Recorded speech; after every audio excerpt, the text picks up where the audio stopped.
Hey everyone on YouTube, how are you guys and gals doing? I hope I'm in the camera. Working on a project for a customer. This is a design that we came up together based on his need, fit for purpose. So what he wanted was a camp knife, pallet wrecker, processing wood, that kind of thing. And this was what we came up with. It's going to be a flat ground with a high bevel, nice and thin for food processing. This area here, even though it's nice and thin here, we got a good piece of steel here to keep it rigid. A more thicker bevel here for processing wood, as well as up here. And instead of having the tanto tip, he wanted another bevel on the side, so we have 1, 2, 3 bevels, and then the fourth one. And pry bar. The finger holes here are so you can grab it this way to remove the nail, or grab it this way, and then this is used as a tool for manipulating wood, rock, whatever that he needs to, if he has to pick it up from the ground. It also acts as a good counterweight for the front and as a choil for grip. And it's designed here with a very subtle 2-finger choil for the smaller 2 fingers. Okay, so you can have a more of a reach and more forward weight balanced if you're further back. So a little on the clunky side, but it has to be for strength. He also wanted to strike on the back side. He had to use the tip. S7 steel, which is a very high shock resistant steel, good impact steel. Hardened at by Peter's Heat Treat with the cryogenic treatment. I got to look it up again whether it was 58. I think it was like 58, 59, or 57, 58. Chose a hardness that gave me the peak performance in terms of strength. What else to say about it? Rock pattern. I didn't do the rock pattern yet, and what I'm here to demonstrate just do a product test and see, make sure that this holds up. I don't have any doubts because this is stock removal and heat treated at Peter's Heat Treat. It doesn't get any better than Peter's Heat Treat. So I got my old stump of wood, and let's drop something. Let's chop something. Okay, let's see. First, let me just do one and check the camera. Am I in camera? Yep. Okay. So, product test, just to make sure that I'm gonna do more of a tip test. Check the camera. Sorry if I haven't done a vid in a while. I've been taking a lot of blacksmithing school classes, and this is a project that we talked about over a year ago, close to a year and a half. My books were closed, but when we talked about this project, I was so excited I wanted to put it in there. I thought it'd be a neat tool, perhaps something I would want to make for myself. The thumb ramp, we talked about putting mechanical jimping. I'm going to keep the rock pattern. Let me just show you the handle, and perhaps it needs a little bit of explanation. So it's not done yet. It's like halfway done. I still have a lot of work to do. I put in the rock pattern so it's integrated with the spine. This still has to be epoxied on and ground down, and then the rock pattern continues to fill in the area here. Because this is going to be dipped in the ferrochloride and turned black, I need to put the rock pattern now so it's put on before it's dipped. And then this is put on, the rock pattern is continued after it's epoxied on. I think I explained that. There's a slight air gap between this piece and this piece, and I need that because this is it's machined so tight that if these two were rubbing, then you probably have a hard time taking this off and on, and if there's any kind of impact or shock, that might crack. So there's the ever so slight air gap in between the two. These are removable stainless steel hardened 1/4 inch fasteners.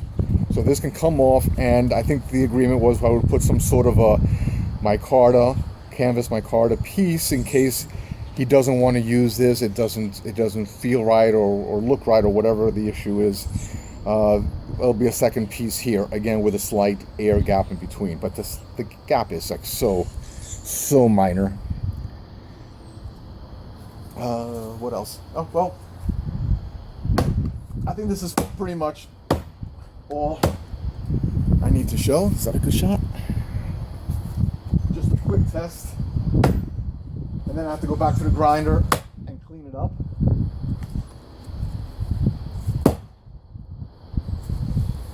Just want to make sure it's all in there. Yeah. Okay, let's try this.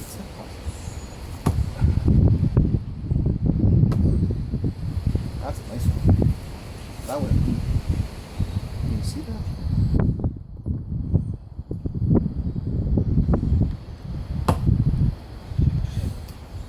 It's a little sharp over here. I should be wearing gloves, and I'm not.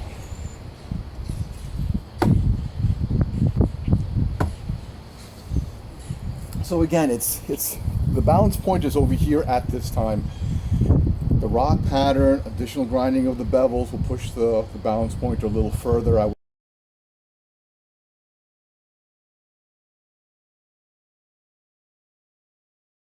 would guesstimate around there. That's where the balance point. Designed to be a chopper, so definitely forward balanced. So you can grab it here in the middle with the thumb ramp, further back, or in reverse. I'm not too sure why you need it in reverse, but I try to make sure that it's comfortable. Slight swell. It's narrow in the front. It has a slight swell in the middle. Narrow in here again, so this way the fingers fit comfortably. This finger fits comfortably in there.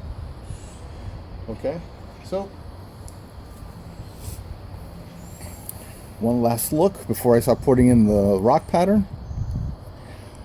Slightly more than 1/4 inch. And the weight, I haven't weighed it. Right now it's about 3 pounds. It's probably going to be a little less than that. This is S7 steel back here.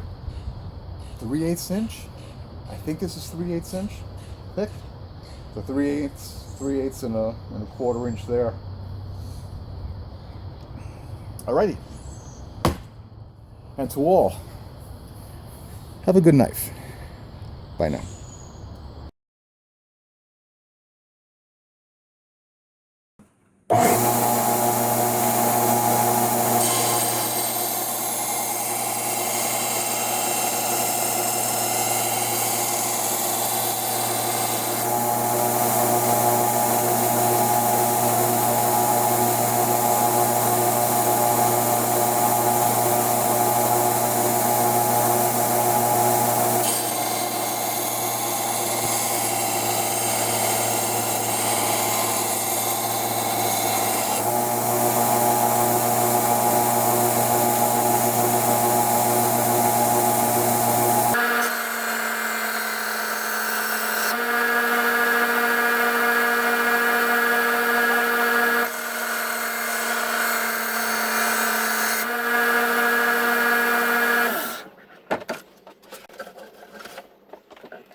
So I put the acid, I put the blade in the ferrochloride acid dip. I'm not too sure if it's going to focus. Slight drizzle, it's about to rain, but I'm going to keep on working. The blade is swinging. Alright, so sorry about the shaky camera. I know I'm moving all over the place, but I just realized that maybe I need to put a better hook on my shed so I could do stuff like this. Alright, that's where I'm now.